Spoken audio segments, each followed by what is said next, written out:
What up, though? What's up, everybody? Welcome to Detroit Lions Weekly for week 2, September 11th, man, 2025. I'm going to tell you right now, I am aware of what happened yesterday. I do not want to talk about it. I don't want any mentions of it in this chat. I will say that I will mention what happened 24 years ago, though, where I was. And yes, I will never forget. It was unfortunate what happened yesterday, but we are going to make this about football outside of that brief mention. Okay. All right. So let's get this thing started. Shout out the name of that track is called No Ice by an artist named Dylan Sitz. You can actually Shazam any music that you hear on my channel and it'll take you to the artist. So shout out to Dylan Sitz. Yeah, he makes some pretty good stuff. What's up, everybody? We got Brian, we got Verno, Run DC. What up? Let me see. Taylor dropped a live grenade in the press interview. Okay. We're going to actually discuss Calvin Shepard and Johnny Morton, both of their interviews. I got him queued up, or I will have him queued up. We're going to bring those guys in here tonight. I am doing the game between the Commanders and the Green Bay Packers on my other channel. You guys know about that. The NFL didn't hide us last week, so we'll try to have some fun again. Monday, I had to pick up my family from the airport, and I'm gonna tell you what, my left cheek is killing me. My left cheek, my lower back is killing me, bruh, from riding in the car. I have decided I'm done with traveling past 5 hours in the car. If I can't fly, I can't go. So Baltimore is out of the question. I'm not going to Baltimore anymore. I will resume going to Cincinnati, and then I will fly to Kansas City. I'm flying everywhere else outside of Chicago. Like anything in Illinois, I could probably do anything in Indiana. But man, the cheek and the lower back is killing me, bro. And it was so bad that so I had to turn around and get right back in the car pretty much. And I felt like I was still in the car. Like, you ever got out of the car, but you felt like you still in the car? Then I get off doing 75 miles an hour, and now I'm going 45, and it feels like I'm still moving. I think they call that velocitize. So you're talking about 75 miles an hour.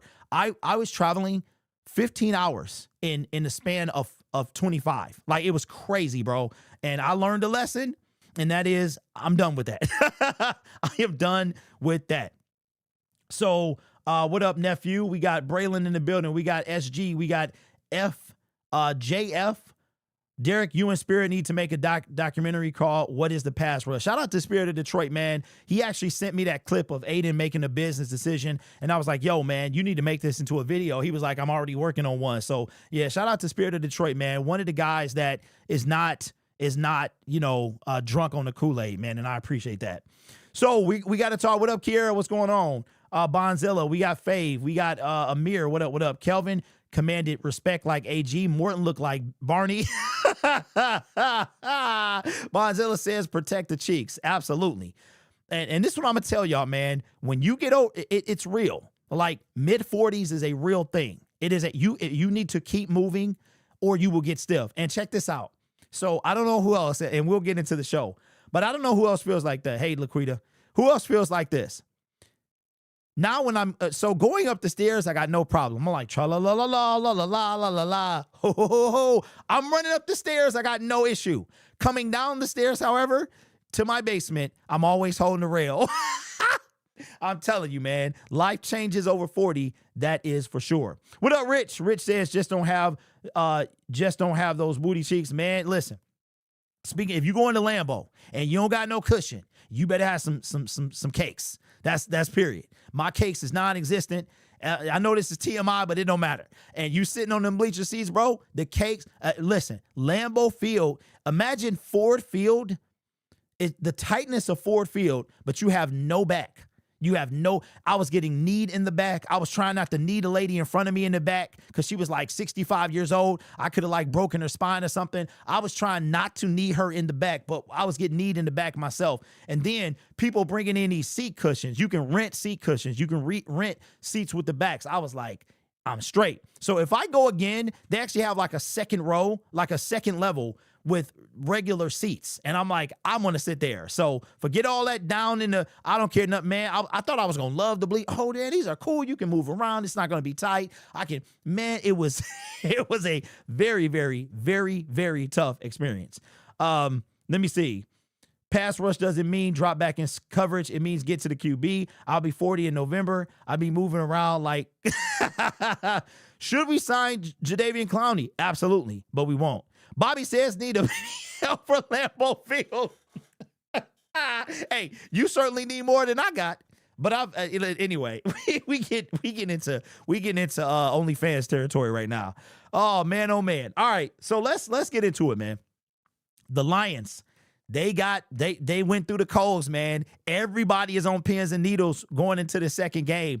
I don't know if you guys, I'm sure you have heard John Macaroon, man, in his question yesterday made it all the way to Pat McAfee. So it would be cool if Pat McAfee brought on John to explain himself, because John was getting roasted yesterday on social media.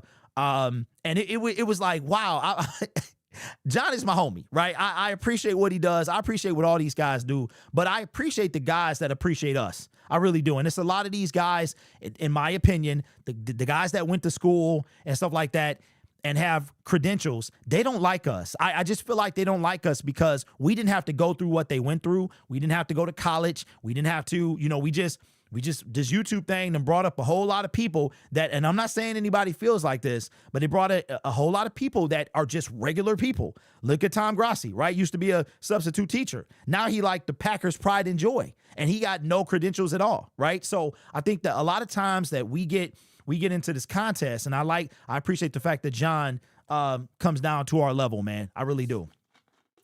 So Lions Syndicate, OnlyFans on the way. Says they're renting out butt pillows to pay for better seats. Trust me. Jay Smooth, you think that? Yeah, so you can rent a cheek cushion. As a matter of fact, I think it say cheek cushion on it. You can rent a seat, like a bleacher seat with it hooks underneath the bleachers, and But anyway, man, it was an experience for sure. Stephen A. and Dan Orlovsky just Saturday were crushing the Lions and John Morton. What's up, God? So I'm going to tell you the truth, man. I have not watched Rich Eisen. I have not watched, and I mean a single segment. The only thing that I've watched from it regarding NFL is the Week 2 preview that comes on the NFL channel. And I'm catching up on all of the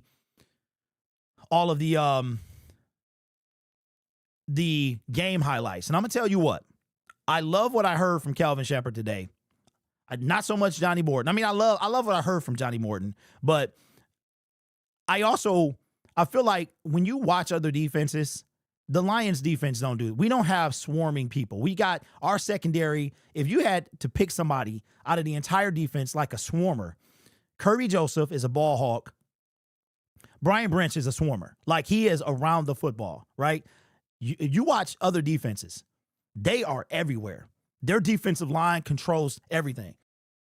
Look at the Buffalo Bills. They got Ed Oliver. They got AJ Epinesa. They got guys on that. And I think I think when all is said and done, I think that's going to come back to haunt the Detroit Lions. I know we're talking about this O-line. I know that. But I think the D-line is going to be the backbreaker. I do. That's if Jared Goff don't get his back broke. Unc, you got to get a custom one that says booty butt. Hey, listen. I'm not sitting in no bleacher seat again. If I go to Green Bay ever again, I will not. They got this second tier, and I will be sitting in those seats with the backs. I am not sitting in the bleacher seats. And listen to when I tell you this, you know how you step up at Ford Field, right? You got decent sized steps. The steps at Green Bay, you literally, they're so steep, like they're deep. So when you step up at Green Bay, it's one of them. They have no handrail at all. I don't even know how this stadium is allowed to operate like this. They have Ford Field. You got a handrail right in the middle of the stairs. You got Green Bay has no handrail at all in any of. And then on top of that, so once you get down to you're down and you don't have to climb up the stairs anymore. Now there's a handrail, but going up the stairs, there's no handrail. Okay. And not only that, the steps are steep. You have to step down one at a time. They're so steep, and you're talking about getting a quad workout and a hamstring workout, run up them stairs. Like, I'm not even kidding. They're so steep, you have to put your hand on your knee to lift up. It's crazy. Pause on JG getting his back broke. Robert says motivation game. Darren Lasky crushing someone What a joke. Lambo and Nicole is horrendous at the top of lightning delays. Run. I will never be anywhere in the cold. My body can't handle it. So Lambo, if we weren't playing, but see, Lambo's out the way now. And I'm gonna be real with you. I'm not in a rush to go back. Like, I had a great time. It was cool. Title Town was amazing. Lambo, let me just talk about that for about 5 minutes, because y'all didn't really hear about it. So, because nobody came to my live stream, I don't know what happened there. Like, what's up with that? But anyway, so Lambeau Field is in a really unique location. It's like in the like the heart of where residential street, like it's residences around there. So they have to shut all of this stuff down. When you walk into Lambeau, you're like walking past houses and businesses. It's like on a regular street. Then they have the practice facility right next to the stadium. Like, they can literally walk from the practice facility, I don't know, maybe 200-300 yards, and they're at the stadium. It's really, really cool. I took some footage, but I don't think vlogging is my thing. I don't think it's my thing. I mean, you know, you have to, because I'm too busy watching the game. I'm too busy trying to tap in with you guys in real time. So vlogging is not, I did take some footage, but I probably won't release it. Maybe I'll stitch it together and release it to my members or something. The stadium is older than our great grandparents. Lambeau is a death trap. I love what Kelvin said too. He's very impressive. I did too. Run DC says ADA compliance does not exist in Lambeau. What's up, Big? What's going on, man? Hope to see you at the Rams. Yes, I will be out there. So I've decided that I'm going to go. I'm going to all the games still, but I'm just not driving. And if I can't fly, I'm not going. That's just how that's going to be. Your live didn't even pop up, bro. Was there music being played? No, Bobby. So when I usually go live walking to the stadium, stuff like that. I think that's what happened. The notifications didn't, when I had like 15 people in the stream, that was it. But it was during the first football game. So it was as I was walking up. What up, Pate? What's good with you? What's good with you? All right. So let's do this, man. Let's get right into it, because we got a lot to catch up on. The Detroit Lions, if you didn't see my video last night, they rank 11th in total defense after one game. And okay, let me pull this up here. And the defense they tapped into, they got better the second half. But the damage was already done, and the offense couldn't move. Now we're gonna watch Kelvin Shepherd and his press conference, and his part of the press conference. Now, oh, that's cool. That's cool. All right, so this is about 12 minutes or so, and it's so good. This is so good. We got to bring in the whole thing. Oh, by the way, Zadarius Smith in an Eagle uniform. Kind of tough. It's kind of tough, man. I'm not gonna lie. Kind of tough. And you can tell that he feel disrespected. I'm just saying. I know it's old milk, but all right. Let me turn this down before I can't hear anymore. Okay. What's up, Michael? Don't listen to interviews. Yo, this is crazy. I don't know why cords just get tangled. Like, they just find a way to get tough pill to swallow for real, but I'm happy for Z. Yeah, me too, man. Me too. And I'm going to tell y'all this. Let me turn this down a little bit more. I'm going to tell y'all this. I think that this is the year that Brad Holmes gets all the, he going to hear a lot of noise after this year. He's going to hear a lot of noise, man, because the Lions are 31st in sacks. As a matter of fact, this graphic is still up. Before we go any further, let me show you this graphic, because y'all didn't watch the video yesterday. Here is where the Detroit Lions defense ranked after one game, small sample size. Total defense, they are 11th. They allowed 266 yards. It wasn't really that terrible. It was under 200 yards passing, and of course, 76 or something like that on the ground. You can see it right there. It's right there. 78. Sacks, 0. Points per game, they allowed 27, which puts them 26th. Turnover differential, they gave 1. They did not take 1. So they are -1, 26 in the NFL. I am going to be on Brad like you've never seen. I am dead serious. I will not let off of his neck if we do not make the Super Bowl. I'm dead serious. I will stay on his man. Watching Dan Campbell react to John yesterday, watching these two interviews that we're about to see, especially the one of Kelvin Shepherd, you wish your general manager sound like this. The haughtiness, the arrogance, the smugness is going to come kick him in the behind. Don't let Zadarius Smith ball out in Philly either. Howie Roseman is making moves. We signing practice squad dudes, right? That's a bar. That would be in a diss. That would be like a rap battle. Super Hot Fire would be that, right? We signing practice squad dudes. Like, that's how that would be. That's like a rap bar, all right? So I promise you, I will stay on this man's head. If he will be my only focus if we don't make the Super Bowl. I will not care about Jared Goff or Dan Campbell. As a matter of fact, I'm going to say it right now. I think there's massive potential that Dan Campbell outlasts Brad Holmes. I'm going to keep it a buck. That's where I'm at. All right. So without further ado, because we talked long enough, here is Kelvin Shepherd, man. And this video here makes you want to play. It makes me want to go out there and play right now. Check this out. I just want to open up with starting with obviously addressing week 1 against Green Bay. Obviously, we left Lambeau with a loss on the wrong side of the day there, but I really want to dive into the game. Now, before he go any further, I want you to peep the fact that he is still upset. He is still, the breathing is super heavy. He's still breathing like he mad. But I love this interview, man. If the defense can match his intensity, this is going to be fantastic. It's like Aaron Glenn. You can tell he was inspired by Aaron Glenn, but I don't know if every defensive coordinator is like this, but it seems like they take the same type of approach. He definitely went to the school of Aaron Glenn for sure. Real briefly and just put everything out there as far as how I saw it. So coming off the field, you guys know ultra competitive nature of the game. My temperament and things, I was pissed, and I'm ready to scald everybody. But then you sit back and look at it, and after the second time and after the third time, you go, there's a lot of good football on this tape. We played 47 snaps defensively, and they had 188 passing yards, 78 rushing. So if you look at an NFL game and you tell me the Green Bay Packers are going to have 188 passing yards and 78 rushing, did you play a winning brand of football? I would tell you yes, but then you have to look deeper into that. So what happened? Why did we give up 27 points? And it's a lot of things that go into that, a lot of different variables that go into that. But let's start with the pass game, 188 yards. Well, I believe it was play 18, 19 of the game. We had back-to-back plays where we allowed a 48-yard explosive pass and a 17-yard explosive touchdown pass that we went into the game saying, you got to make these guys beat us. You cannot give them things because that's when they thrive. You have to make them beat us, and we did not do that on back-to-back plays. Inexcusable, and that's been addressed.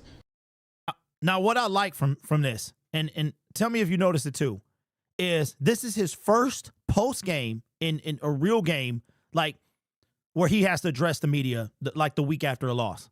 And I can hear in his voice that he felt in some type of way. I love this. I just hope that he doesn't completely become AG, where AG was, we know how AG did. I couldn't stand watching him do press conferences, but he the same way in New York, by the way. But I like what I see. I like that these guys took it so personal. So you take, what is that, 48-17? Oh, we got a super chat from C Pool. Says, appreciate you, man. $5. Says, I hope that when he started to scold folks, he was looking in the mirror after the defensive game plan. Math major, but I believe that's 65 yards. You take that off of 180, you're looking at 120 yards passing on the day. Let's go into the run game. We held him to 3.1 rushing. That's a good day in the NFL against a back like that. It's a good day. But we should have been dominant in the run game. We should have been at 2.2. Why do I say that? Because one of those was a 15-yard explosive run that should have never happened. That's been addressed as well. So when you go in the day, it's a lot of good to take for it. So 47 plays, I just gave you 3. Where you 2.2 in the run game and 120 yards passing. That's who we are. And that's who I expect us to be, and that's who we will be. And it's non-negotiable. And all this stuff has been addressed with the people it need to be addressed with. And more importantly, the players are holding each other accountable. And in the NFL, that's why each practice, each rep you get, each opportunity you get on that grass is so critical and important because you never know which one is going to be the one. You never know. You can't leave the game playing this game of we played good defense on 40 snaps, but 7 snaps. We're not doing that this year. You're going to pull your weight. I'm going to pull my weight. The staff's going to pull their weight. All right. Now, you're going to hear that a couple of times. I hope that this defense matches this guy's intensity, because this was the first time he said, we're not doing that this year. We're not doing that this year. Remember, Shepard, if I'm not mistaken, was the LB's coach last year. I love the correlation to last year. And he's going to mention something later about last year. But so far, and to address someone's comment, said what did not like about AG's pressers is AG, to me, man, like he was just the smugness. You know what I'm saying? But he is the same way in New York. It's the same thing. You know what I'm saying? But I can tell Shepard is he is pretty much channeling his inner AG, man, because when they start asking him questions, you think this is good? Wait till they start asking him questions, bro. This right here, and let me just cut back to me real quick. I would love to see this from our general manager. I really would. We get it from coach. We get it from our defensive coordinator. We don't get it from Brad. And I don't know, you know, I know he ain't supposed to be able to, but I would love to see a little more, you know what I'm saying? We need to do this. We gonna get it done. I failed the team. It doesn't seem like Brad really takes responsibility. Listen, I am not being nice to him anymore. I'm not. Y'all want to kiss his boots, kiss his behind. I'm not doing that anymore. I've never done it. I'm not doing it. I would love to hear Brad say, you know what? I goofed up. I should have kept Za'Darius. All of this, we got one pass rusher, right? Well, how many teams in National Football League? 32, right? How many elite pass rushers would you say? And we got one, right? We got one. I mean, to me, this is what I want to see. So I love this. And we're moving on to Chicago. And I'm looking for us to play up to the standard that we're capable of playing up to. Yo, this whole team is upset. This whole team, Dan Campbell, he took it out on John yesterday. That's just my opinion. I know y'all didn't like the question. I didn't think it was anything wrong with it. Maybe the wording could have been a little different. You know what I'm saying? Maybe John could have said, well, hey, Jared Goff said this on 97 won a ticket. That's what it came from, whatever the situation. They all upset. But I love how Dan took accountability and responsibility. He said that, yes, the fan base has every right to feel the way they feel. This is the standard. We have elevated the standard. No more are we bottom feeders. We are Super Bowl contenders. So, of course, if we come out and we have a performance like we did on Sunday, everyone should be mad. 100%. The standard is not losing anymore. That's not the standard. We haven't lost 2 games in a row in almost 3 years. In the middle of October will be 3 years, y'all. 3 years. Over 1,000 days since we lost 2 back-to-back games. And I'm not going to tolerate it anymore. I don't care what Brad has done. Like, I'm over that. Yippee-ki-yay. We good. I appreciate you. But you ain't done yet. You're not done yet. And the way that our defensive line was, like, come on, man. So I'm going extra hard. It's one thing, Super Bowl. That's it. Any questions? The thing that jumped out was just the no sacks, 2 quarterback hits. I don't think any guy had more than 1 total pressure together. We just shut that part of the operation. What was your thought? Was it something that Green Bay was just doing a good job on a quick sets and stuff like that? But with the pass rush specifically, what was your observation? They were nudging, chipping all day and getting the ball out. They weren't going to allow it. Go back with your stopwatch and turn on the pass plays. They weren't going to allow it. But more importantly, I want to give credit to our guys of not letting this guy out of the pocket. That's a good things point. that we've struggled with in years past. That's a great point. But can you hear how nervous? Like, he sounds mad.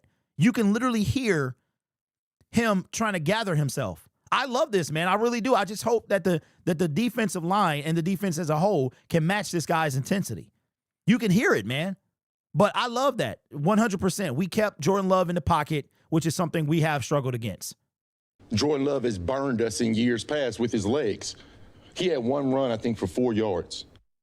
So I want to look at the positives in that. Yeah, we could have done things and things like that, but we had a specific game plan. And for the most part, the guys went out and executed the game plan. And I just gave you the stats. That should have been a dominant outing on Sunday, and it will be moving forward. I want to talk about the two-play drive. The two-play scoring drive, the 65 yards. Looked like Kirby bit down on an over route there. Kirby did exactly what he was supposed to do. So he has the ability to kind of ad-lib. Kirby did exactly what he was supposed to do. Now that's all Aaron Glenn. That's all Aaron Glenn. I wish he would let the guys finish, but I know he's feeling some type of way. But that stuff is what I'm talking about. I do like the swag though, but he got to let these guys finish. The structure of the defense. And then on the pick play, how can Terrion defend that better? By learning by previous mistakes. You guys been around here. We got the exact same play at San Francisco last year. Turn it on to Pearsall. Learn from your mistakes. You're a professional. When the decision was made to bring pressure from the linebackers, what was your assessment of Alex, Jack, and Derek when you decided to bring blitzes and pressures from the Tim linebackers? just gave us the stats. What were those outstanding stats, Tim? We got, 2 pressures? We got to be better. I like that sarcasm. But, I don't know if they picking on John or what, but I don't know. He didn't let John finish. I think you only hear from John this one time. I think you only hear. And as far as us losing back-to-back games, regular season games, that's the whole point. Got to be better. You get your number called, you got to be better. Point blank, period. That's also been addressed. How much did the groin play into those 2 plays that he? If you're injured, come out the game. If you're injured, come out the game. We're not making any excuses. No. We're not making any excuses. Just like if I have a play called I shouldn't have called, that's on me. A player has a job to do, that's on them. We all earn our paycheck. There won't be any free rides this year. We all come. That's the second time. That's the second time he said this year specifically. Come to the stadium with a job to do your job. Point blank, period. You mentioned good job keeping the quarterback in the pocket. Caleb's a different animal in that regard in terms of just his mobility, squeezing through gaps, and just the quick first step. How much more of an emphasis is that this week compared to week 1? It's a heightened emphasis if you watch the Monday night game, not compared to week 1 or anything. Jordan Loves has scramble ability. But if you watch week 1, and you not only learn from your mistakes, but you learn from others. Those are the really smart people to me. People that learn from others' mistakes. To me, I hope it's easy to learn from your own mistake. Shame on you. But when you start to really heighten your awareness in this league, in this sport, it's when you turn on the film and see the previous opponent make a certain mistake, and you're able to learn from that and make sure it doesn't happen to you. So Caleb was outstanding. He extended a lot of drives. He put points on the board. He gave his team opportunity to win last year via his ability to escape the pocket and run. We're very aware of that, and we'll have a plan for it. Ben's greatest strength as a play caller. Excuse me? What is Ben's greatest strength as a play caller? Everything. Next question.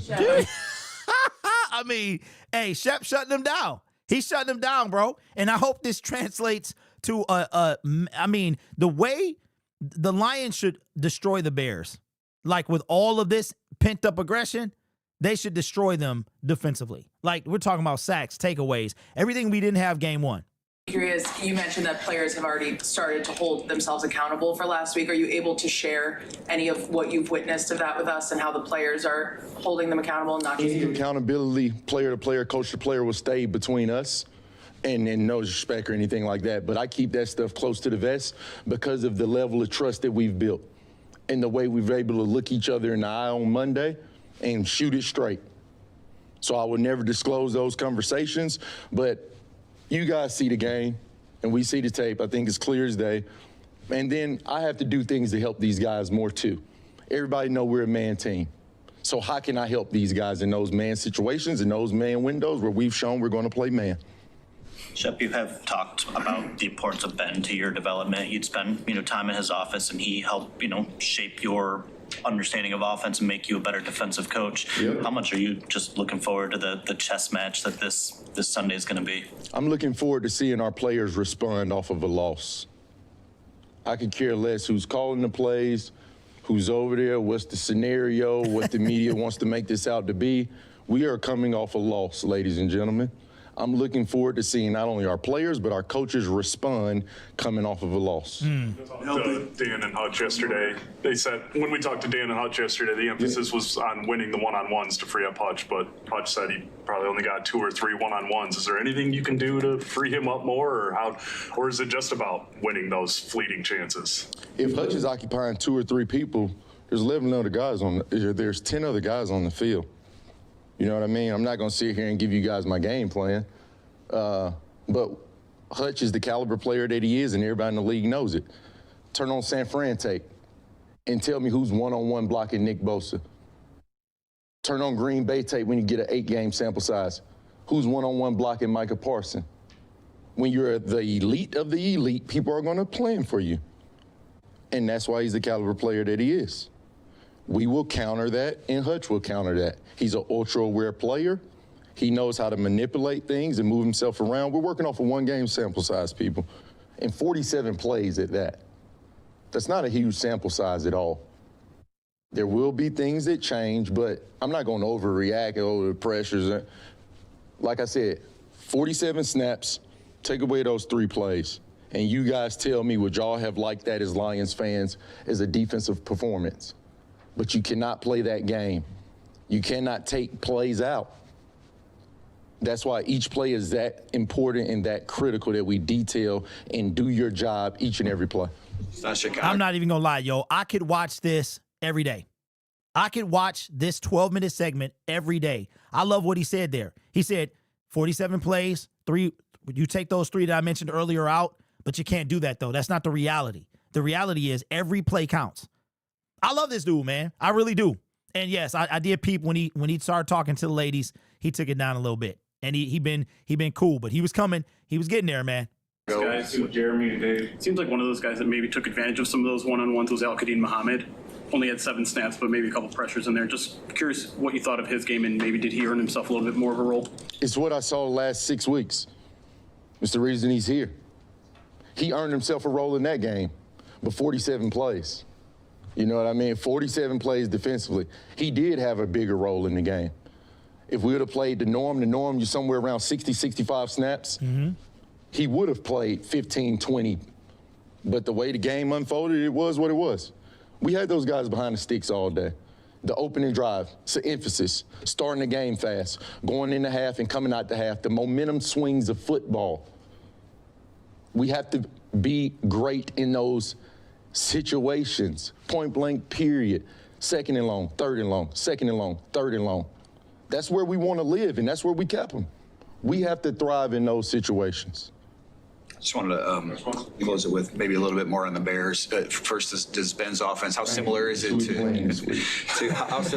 to what he ran last year? I know it's different personnel, but just conceptually. First thing I told the guys is, I didn't mean cut you off. You had more. Well, and then I just was curious about some of the personnel too. You know, like. Yeah. Oh no, I told the guys it's going to be training camp practice, guys. It's training camp. DA, I know DA, known him a while. You know, kind of AG came from that system. So it's all the same, not only offensively, but defensively. You turn their tape on and look at it deeply. It's a lot of the same. I told the guys, it's training camp. Don't go chasing ghosts. Don't go worrying about if he brings in eligible and he's a receiver. Listen, we all understand and respect Ben Johnson as a person, more importantly, but also as a play caller. It's why he got afforded opportunities in, and we all understand this. But I clearly want to make this about the players.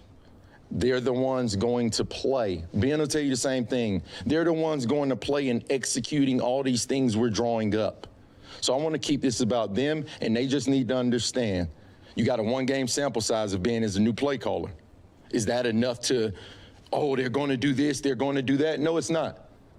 So we're going in with a tight wound plan where these guys understand we have adjustments, we have certain things we're going to do, and it's about us and understanding that stuff and making sure as long as we go out and execute, not say, well, if you take out that play, we'd have played dominant. No, let's put in all the plays and play a dominant brand of football like I believe we're capable of doing as a defense. They're just offensive skill talent. Some young guys there, you know, obviously. But highly talented offense. You said talent-wise, right? Yeah. Highly talented. All over the place. My guy Swift, that's my guy. Make no mistakes about it. For 60 minutes Sunday, he won't be. But that is my guy, man. I have the utmost respect for these players. DJ Moore, Aduze, Cole Kmet. I mean, these are real guys in this league, across the board. He's implemented things on the O-line to help them, and that showed up. So we know the task at hand. We're going to have a tight wound plan, and we're going to play Detroit brand 2025 defensive football, guys. All right, there you had it. Kelvin Shepherd, man, dropping. Now we gonna go to Morton as well. His is about 12 minutes as well, but we'll just give some thoughts on that. Love it. Love to see it. He got to let the people finish, though. That's one thing he got to do. I understand why he didn't, but he got to let him finish. Love what I saw. Love what I saw. And now he going to have to back it up. He going to have to back it up. And he has some points, man. We brought it. He had some points. You got those big plays, stupid things like Brian Branch, you know what I'm saying? Making dumb decisions. That stuff has to be cleaned up. This is a really big game for this team, man. And it's crazy because the narrative has been all about our former offensive coordinator. And that's going to come. That's going to go. You're going to hear about it throughout the week. You're going to hear about it after the game. If we lose this game, oh my God, right? It's going to be the loser of this game has a 10% chance to make the playoffs. 10%. One of these teams will have a 10% chance to make the playoffs. Here's the killer part, though. These two teams play each other the last game of the year. So a lot could be on the line or nothing could be on the line at all. It's not going to be a repeat of the Minnesota Viking-Detroit Lion game last year, but it might have some weight on it. A seeding for the Detroit Lions, right? Or the winner of this game. Let's be real. The winner of this game. Now, the Detroit Lions, I'm not going to say that it's over if they lose, right? Because statistically it's not over. But we saw this team rattle off 8-2 as they had one of the best defenses in the league during that 10-game stretch. But they also have a brutal schedule. After this is the Baltimore Ravens. So, yeah. And yes, I realize that our bye week is later in the year. I was confusing that with last season. So, shout out to Dark Saber, member director for 10 months says, I like Shep. He's standing on business. And that's 100% facts.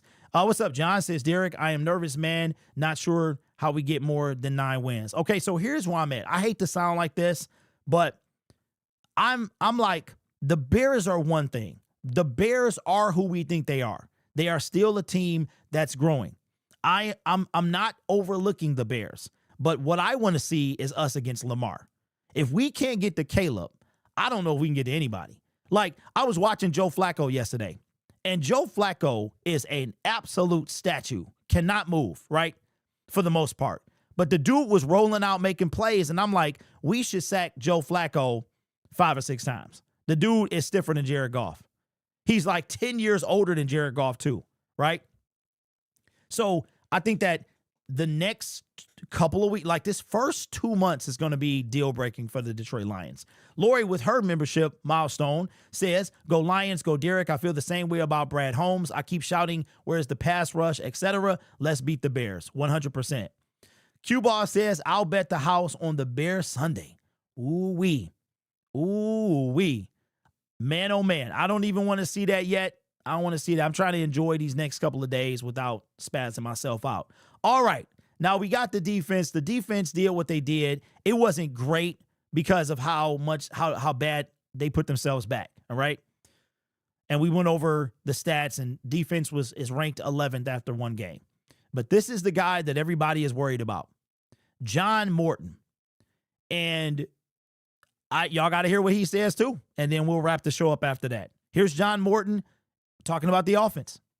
To start off, the last game, the best thing about that is it's the first game of the season. Nobody's in panic mode. You know what I mean? So the players have been awesome, great attitudes. We had great preparation, just like we did last week. The bottom line is just about execution and the details of everything. And then, taking some, a little bit less so guys are playing a little bit faster so everybody knows exactly what to do. But I'm encouraged. There were some encouraging things in the game, obviously. And then we move on. That's what we've done. Great attitude by the guys. How do we fix this? Because we're in the fix-it business as coaches. So Dan's been awesome. Players have been awesome. We had a good practice yesterday, and we're moving on to Chicago. Go ahead. Explain some of the roots of maybe some of the communication problems you guys were having up front. Just how, the blocking schemes maybe weren't getting relayed or plays weren't getting relayed properly. I'm not going to go into all of that, but it's being addressed. It's being fixed. Again, taking some of these plays out where there's not a lot of communication. Going on the road, we didn't do a lot of shifting and things like that. So it's going to be fixed. I mean, in his defense, though, our former offensive coordinator would sound the same way. He really would sound the same way. Just maybe not. Maybe the cadence would be different, but he was bland as well. Is it just due to youth, or how much of it was due to youth in your eyes, and how much? No, it wasn't youth. Because there were some veteran guys that, weren't making the right calls and everything. So it's addressed. It's going to be fixed. On the attention to detail, you mentioned maybe simplifying things. Is there anything else that you can do to kind of help the attention to detail? Listen. Look, I'm gonna tell you, I'm gonna keep it a bug, bro. I sound like a broken record. I think that the offense is gonna be fine. I think so. I mean, if you think about it, Ben Johnson, he brought a lot, the trick plays and all that, that's what stood out. But the motion, scheming up people, Amon-Ra St. Brown is always open. Jamison Williams, I don't think he did his best scheme up job for J-Mo. I'm gonna keep it a buck. So I think if we take away the trick plays and stuff, I think that John is going to be fine. I really do. The problem that I think happened, and I know happened, is that when you go from the number 3 offense, when you go to the number 1 offense, and then you come out and you start the season looking like a dud. Everything about Jahmyr Gibbs, the record, most passes, least amount of yards. Like, it just looked horrible. The offensive line, the communication. And then you start talking about, see, this is a winning covers everything situation, right? It's a winning covers. How many times were the Detroit Lions, did they have to come back, or they was blowing people out, right? So I think that for me, I think John is going to be okay because he has the exact same personnel with the addition of, you minus Tim Patrick, you add Isaac Tesla. You have 3 rookies essentially on the defensive line. You got a second-year player and then 2 rookies on the offensive line, right? With I'm thinking of one. You have just Tate. So I think he's going to be okay. I really do. The problem is we don't have a lot of time. Our schedule, this is not some soft fourth place schedule. This is a brutal schedule. This is the toughest we've had in years. We do not have time to have a game like we had on Sunday. And this is why you may need to play in the preseason. You may. Patrick Mahomes plays. I mean, here's the deal.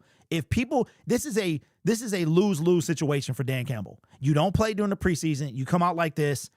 You should have played in the preseason. You play in the preseason. Somebody get hurt. You shouldn't have played in the preseason, right? Football is a hurt sport. The same thing that could have happened in the preseason game literally could happen in game 1 of the NFL. So the preseason is there for a reason. And it's not just so people can make teams. The NFL is one of the sports that you cannot come out the gate faltering. The Cincinnati Bengals were a Jimmy Schmitz kick away from being 0-1 again. They won their first season opener in 4 years because of a kicker who can't see and guess what? He was actually better than Jake Bates statistically in the UFL. I don't know if y'all knew that. He's a UFL guy. You don't have time, and we have an absolute brutal schedule. I think we lose against the Baltimore Ravens. I'm going to keep it a buck. So that's how important this game is. I think we're going to be 1-2. That's what I think, especially at what I saw the other day. I don't know how we stopping Lamar. That's just, I don't know how that's happening. But we did a better job containing Love, but we'll see. So anyway, I'm not as worried about the offense as people are. My main focus is getting to the quarterback because we had the number 1 offense last year, and what happened? We couldn't get to the quarterback. We didn't win games. We couldn't turn the ball over. Like, we had to be perfect on offense. We're not going to have the exact same offense as we did in 2024. That offensive coordinator is gone, right? We're not going to have the exact same offense. And when I say that, it wasn't every play. It's look, we're running plays that these guys have done. You know what I'm saying? Now, there's some new guys in there. But the bottom line is you got to go execute. And we didn't do that every single play. We just didn't. And we got behind the 8 ball sometimes. And then, you adjust, just like we did, the second half. We came out, we started throwing a little bit and opening it up, and we started moving the ball. We got to do a better job, obviously, on third down there. Because we were manageable on third down. And we did a good job on fourth down. But we got to go down there, do a better job in the red zone. All right, I like this. Shout out to Bobby with the super chat. $4.99 says, Johnny Mo rubs me the wrong way. His first year in, he has no business acting so dismissive. Offense looks like trash. Speak up. Hey, I cannot argue with that, bro. You got to earn the right to talk junk. And he definitely has not. He definitely has not. You take your L's, you take your lumps, you keep it moving. A lot of these, Kelvin came out, he stood on business. His defense gave up 27 points, right? But it's the offense we was worried about. And you took over for a guy that had us number 1 in the league. Number 3 the year before that. You got a big boots to fill. Don't come out so swaggy. That's part of my job. So that's been addressed. Specifically with the ground game, John. Yeah. Obviously, everything here centers around that. No doubt. 2.2 yards a carry is not No where way. you want to be. So, when you say it's correctable, why is your confidence level rooted, or where is it rooted in getting those guys right? Yeah, because we're doing plays that they've done. Now, there's some young guys, right?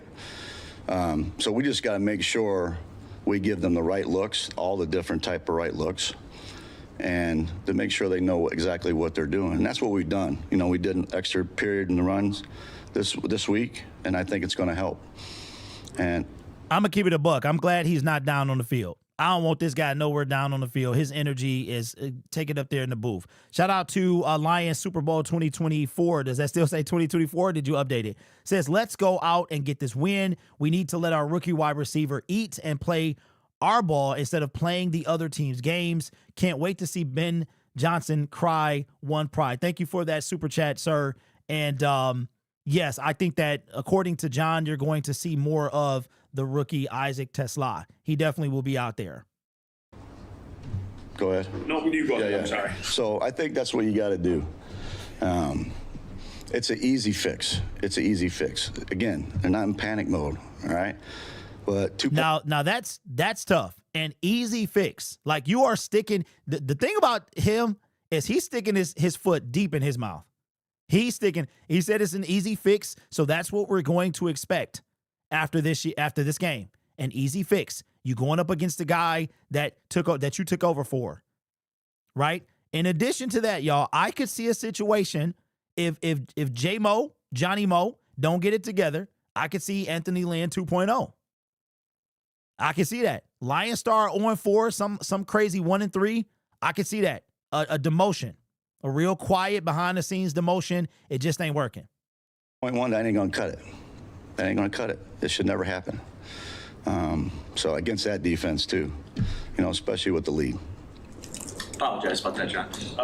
What jumped out on Chicago's tape when you put it on? The first thing you were like, "Oh boy, that's something that we have to prepare for." Well, I know Dennis Allen. I've worked with him before a few times, so nothing I haven't seen. No, they had some injuries. They had some key guys that were out, so they'll be different. I mean, listen, we're preparing for everything. I know the way he is. Dan knows the way he is. Dan, obviously worked with him.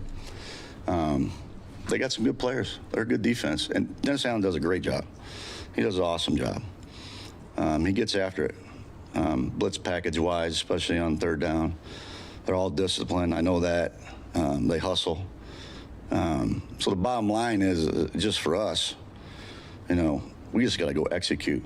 That's all I'm worried about is our guys right now, and we put the emphasis on it the last few days, and it'll continue all the way. And then if they don't like something, we take it out. It's easy. So. Where do you see issues pop up in the red zone against the Packers? And the Packers? Yep. Can we move on from that game? Yeah, let's move on. Now, I didn't know if that was directed, and that's the last time you hear John. You don't hear him again during this interview. I get it. I get it, but at the same time, and yes, it is Thursday. It's Thursday. But a lot of people, and again, man, shout out to John, because it's not a lot of people that's willing to take the lumps for what, because I'm sure that we haven't all moved on from the Packers. A division opponent that we beat 3 years in a row. We were, undefeated against the division last year, correct? And we want to know. We want to know, right? So I thought that was, he was like, can we move on? Like, I'm tired of talking about it. So yeah, but let's see if you say that about Ben Johnson. You know what I'm saying? If somebody keep asking about Ben, I don't want to talk about Ben. Like, that's the stuff you would hear. But I will say this.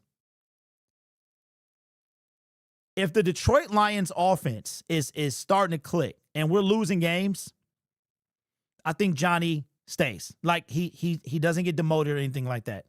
But don't forget, Anthony Lynn and Dan Campbell are friends. And he respected him so much, he demoted him.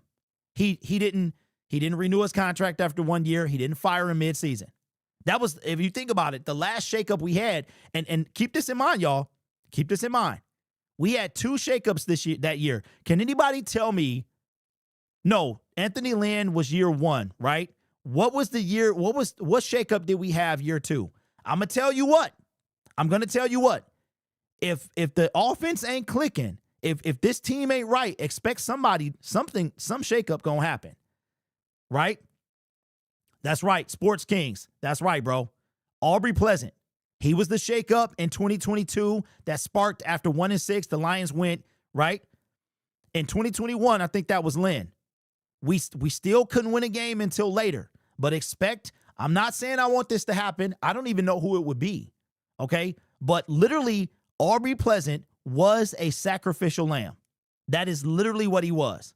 They needed to get this team sparked up. And to be fair, they have never looked back since. If this team comes out flat and we're 1-3 heading into October, expect the shakeup. Expect the shakeup. I have a feeling we're going to be hearing from Brad Holmes long before the trade deadline. I'm just saying. Dan had a really good explanation for why Isaac didn't see more snaps just being ill. If Anthony Lynn was year 2, then that means that Pleasant and Anthony Lynn were the same year. And that's exactly what happened. So, which is crazy because it should have been Aaron Glenn. Our defense was bottom. It was historically bad. And only being there for the third down day, that makes perfect sense. But what is your confidence level in just his full understanding of the offense? He's obviously a rookie coming into a big system. Where do you feel like he's at that stage? I think his catching ability is big time. I've said that before. But he's smart and he's tough. I mean, he didn't have a lot of plays in the game, but he came in and that was an unbelievable catch. So his role will be expanded. He will help us. You feel good about where he's at, though, in terms of the knowledge of the whole system? I do, because, he's here the whole week. He was listening in last week. He only had 1 day, so he's going to be ready to go. You mentioned being encouraged by some things. What's your biggest encouragement about what you guys have done? Well, I thought Jared played pretty well. I mean, going into that game, and I told the offense this, it's a patience game against that type of defense. And I told you guys that before. I mean, the stat sheet should say almost 80%, which he was, and 7-8 players catching balls. It was a dink and dunk type of game. It's hard to get explosive plays on that type of defense. So, if the run game ain't going, then it's going to be one of those. And we got 4 explosive plays, because we started seeing a little bit different looks. So we have to take what the defense gives us, just like any other game. But that I thought that was encouraging. The way we caught the ball and got upfield, I like that. Gibby was involved. I mean, there was a lot of checkdowns, just like I said. That's just the way that game goes. But I was encouraged by that. I mean, his focus, everybody's focus, especially the veteran guys, it was awesome. No panic mode, okay? And that's what I love. We competed all the way to the end. You know what I mean? Even though, we weren't in it, but they competed all the way in. We went down and scored. That's encouraging. That's what a good team should do. And similar to my question about Isaac, Yeah. we don't know what Decker's status is. Yeah. You know, if you want to give an injury report, great, but yeah. That's the head coach's responsibility. Sure. If there's a chance Decker doesn't go, what is your comfort level in Gio and what he showed in terms of growth through camp if you need him on Sunday? And the good thing is, when Decker was out there, he got a lot of reps, so that's beneficial for him.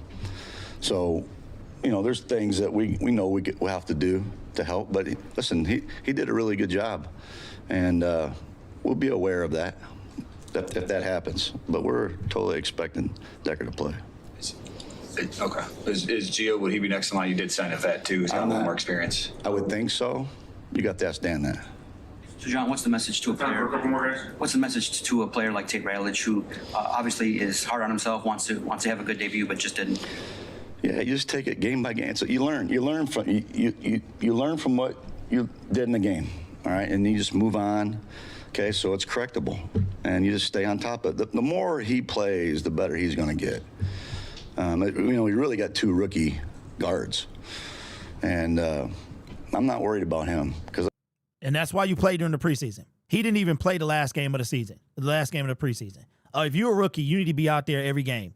If you're taking over for our offensive line, Isaac Tesla was out there. You know what I'm saying? I don't think he was out there the last game, or I can't remember. It seemed like it was a life ago. Maybe he was out there for a quarter, for a half, whatever the situation. Need to play all game, like 100%. NFL, you don't have time to fall. You don't. So he I don't know, man. I don't feel confident with this guy, but I am going to give him some time. I liked what I saw in training camp. You know what I mean? So I don't think it's going to be a problem with him.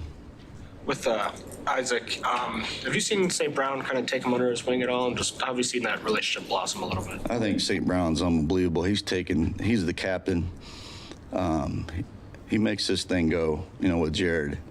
Those guys are just, and Panay.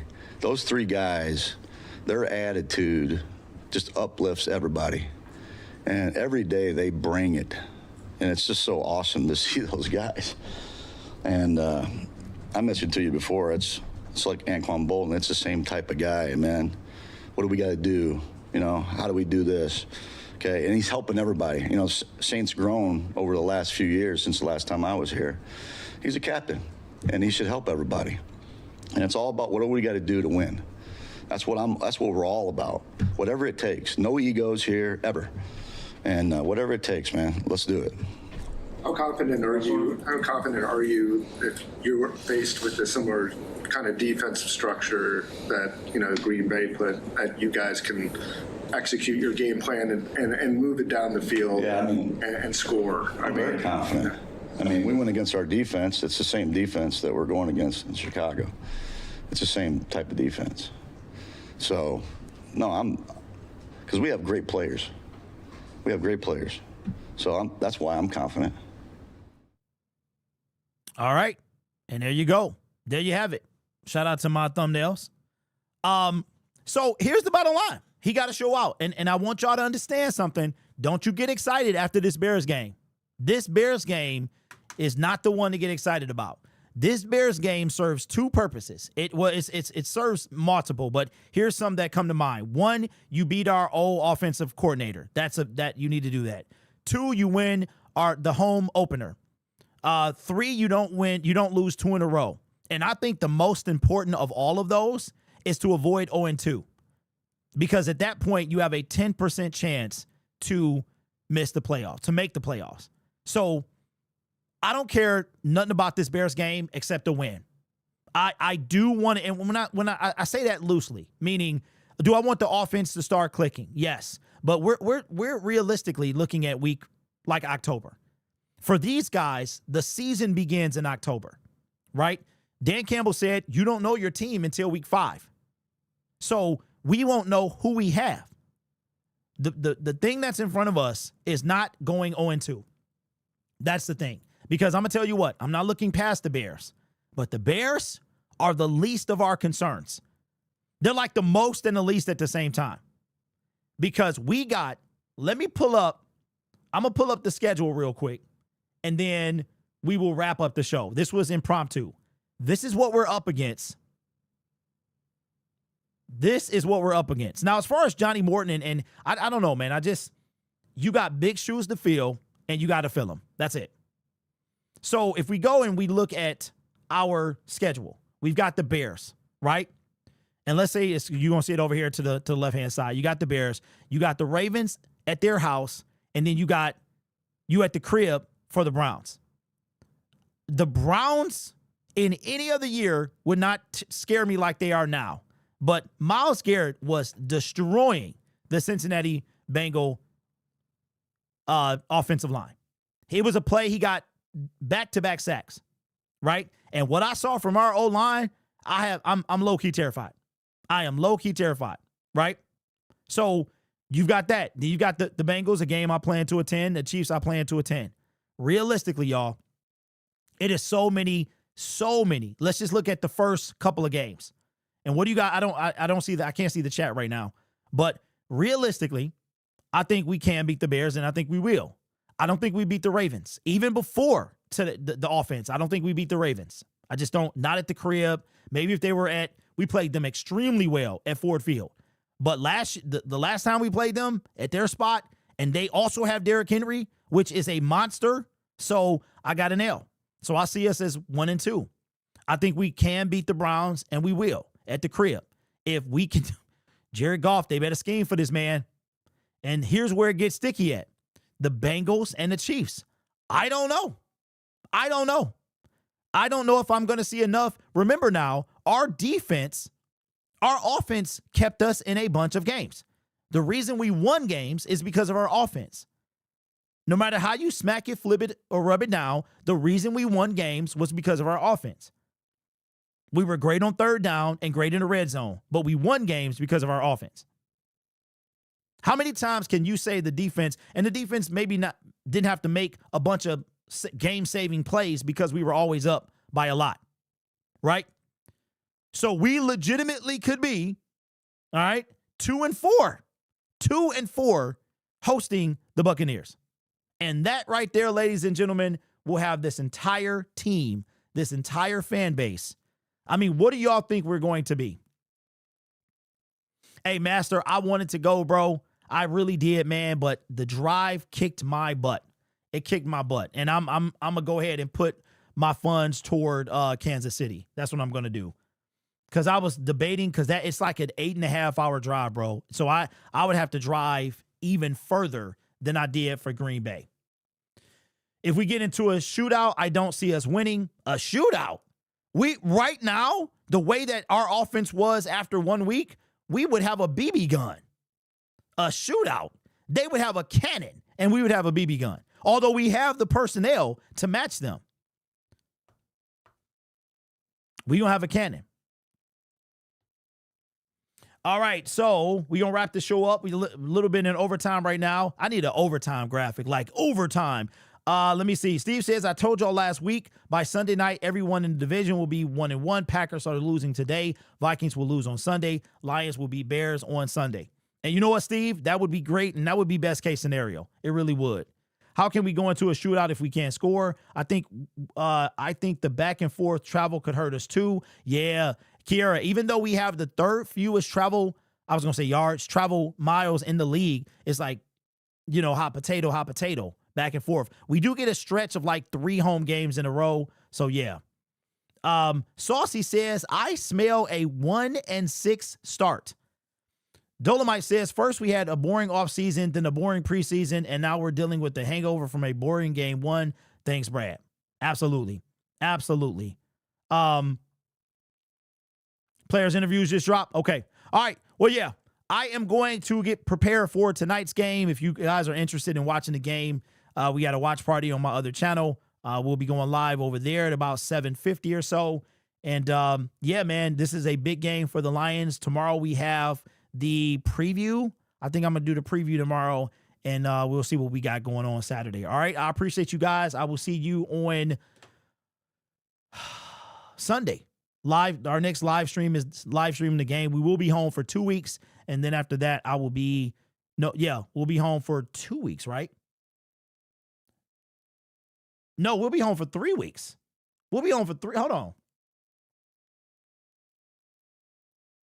Yeah, we'll be home for 3 weeks. Next time I'm on the road is the Bengals, which is in October 5th. Yep. All right, y'all. I will see you next time. Go Lions.